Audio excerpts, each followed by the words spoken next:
Beautiful things arise out of the chaos. That's what I'm cooking, and it's gonna be great. And it makes me feel fancy like a chef. I'm bold, goal-driven, smart, witty, fun-loving, daring, kind, sassy, sweet, hilarious.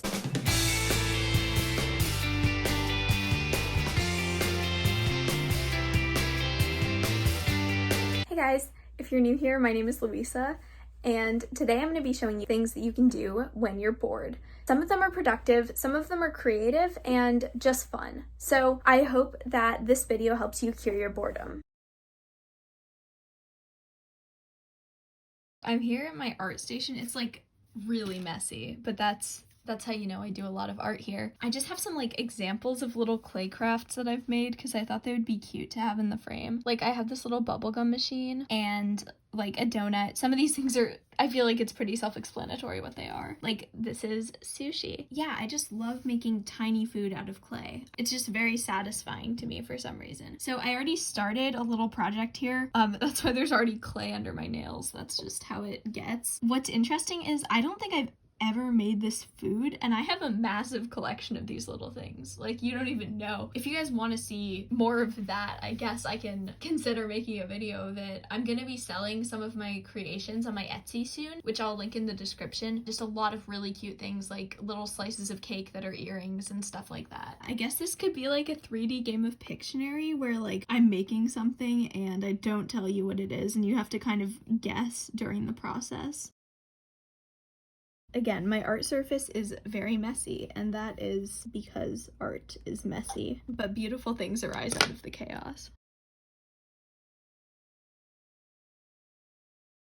I can hear some guy talking outside of my window about colonization. Based anti-imperialist guy outside my window. Okay, done with that step.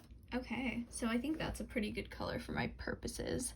I know you guys don't know what my purposes are yet, but okay, I think it's time to like assemble everything. This is exciting.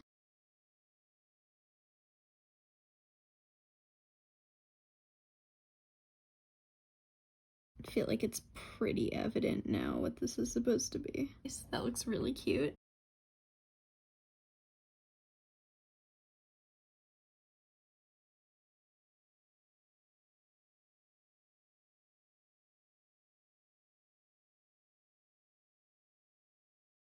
And then there's like one finishing detail that I wanted to add to this. I got some chalk from my sewing box and I'm just gonna shave some of this off.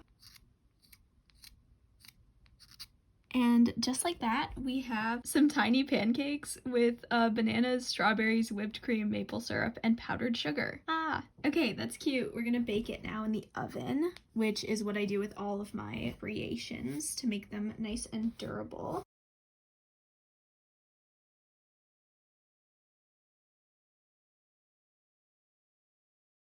Hey guys, we're back at it in the kitchen, and I thought I would make some kimbap today, which is like technically not something I've made before. I mean, I've made a lot of sushi, but it's a similar type of thing, but it's not technically the same thing, so that's what I'm cooking, and it's gonna be great. Basically, I have all my ingredients set up here. I just have seaweed, a bunch of cut up tofu and veggies, and then I'm gonna add some sesame oil, furikake, which is like flakes of seaweed and sesame seeds and good stuff, and then salt to my rice.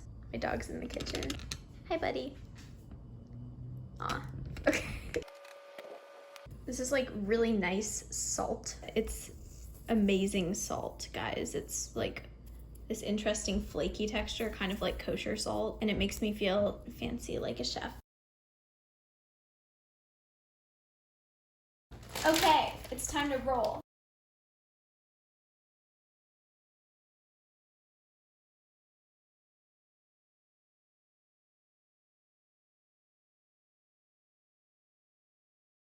And I've heard that it's important to just press down and make sure all the rice grains are like stuck to the seaweed because that makes it easier to roll. And so now I'm just gonna add my ingredients. Kimbap and sushi are both really easy to veganize because you can put whatever you want in them. So I'm gonna use some romaine and some, I guess, celery. I wanted to use cucumber, but we didn't have any, so it is what it is. Nice and fresh. And then I'm gonna add some carrots And then some tofu. I have this marinated tofu, which is like delicious. I have no idea what they do to it, but it's so good. And then now that we got all our stuff in there, we're just gonna roll it up. That looks good. And then we're gonna let it sit in the fridge for a little bit while I make the next one. I think I'm gonna experiment with making like a thicker kimbap, like a shorter, wider roll. I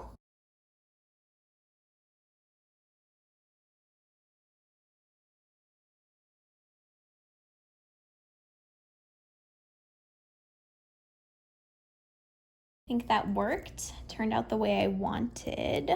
And then we're just gonna set this in the fridge. All right, time to slice. I feel like this is the hardest part. That's kind of like the pathetic end piece. Yikes.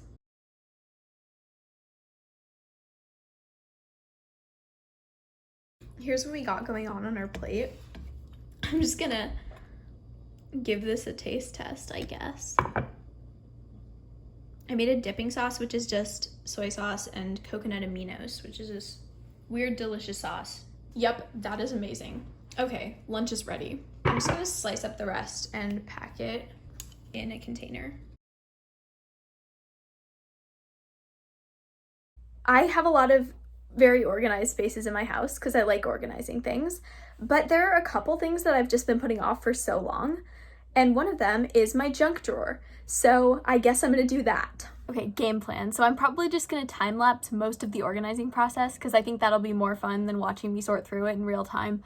But I will pick out some interesting things to show to you guys in more detail along the way because I think there's definitely some of that in here. Guys, I'm not even done pulling everything out of the drawer yet, but it is a freaking treasure trove of like weird things that I had forgotten about. So it has like old diaries and like pictures from summer camps that I don't even remember going to, and like a smashed piggy bank filled with nothing but pennies.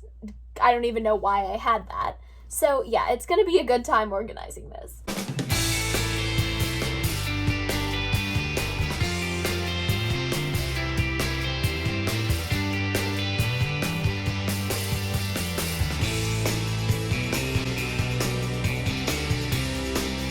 Okay, everything is sorted now, and I guess I'm gonna try to show you some of the most interesting things I found. I thought it was weird how much foreign currency I have. Like, I have a lot of Canadian money, like what looks like English money, like florins, euros, colones from Costa Rica, and then like this, I don't even know where this comes from, but it's really pretty. And then I found some baby teeth. Not all of them, unfortunately, because some of them were just like loose in the drawer. I just like got rid of those because ew.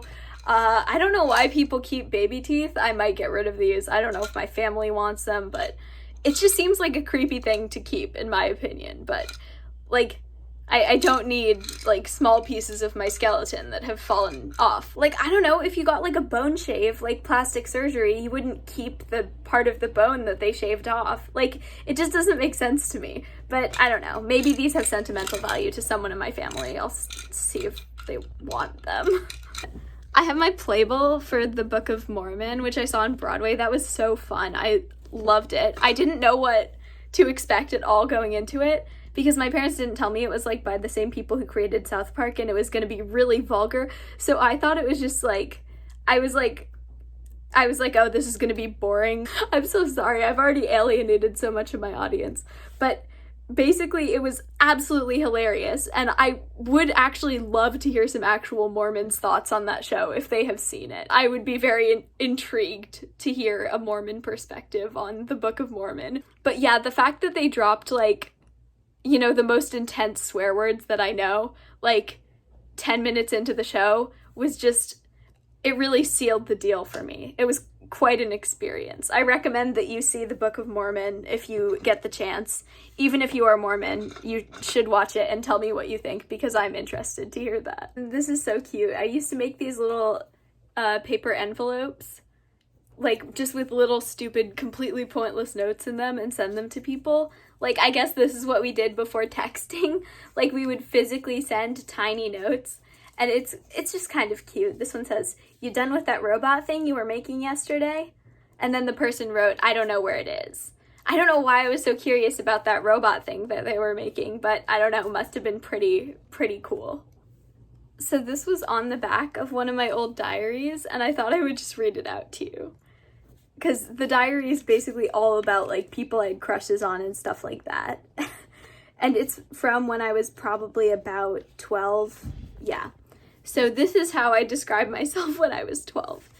This, although in the writing itself it seems like romance is a big part of me, is only one aspect of my personality. I'm bold, goal-driven, smart, witty, fun-loving, daring, kind, sassy, sweet, hilarious, romantic, a natural leader, a great friend who will do anything for someone she cares about, an artist, a writer, a poet, a dreamer, confident, powerful, yet emotional, passionate, and IMHO, truly perfect in my own way, inside and out. If I had to choose one word to describe myself, it would be me. I'm totally me. Like, this looks like something that you would put on, like, one of those super over-the-top graphic t-shirts that no one actually wears with, like, a million different adjectives that could be applied to, like, literally any person. It's honestly a headache reading this. I cannot believe that I was like that at one point, but there you go. You know, we're being candid, we're being vulnerable. That's pretty much it for the interesting stuff I found while cleaning my junk drawer segment, but I am very happy to have that organized. And I was not bored while I was doing it, so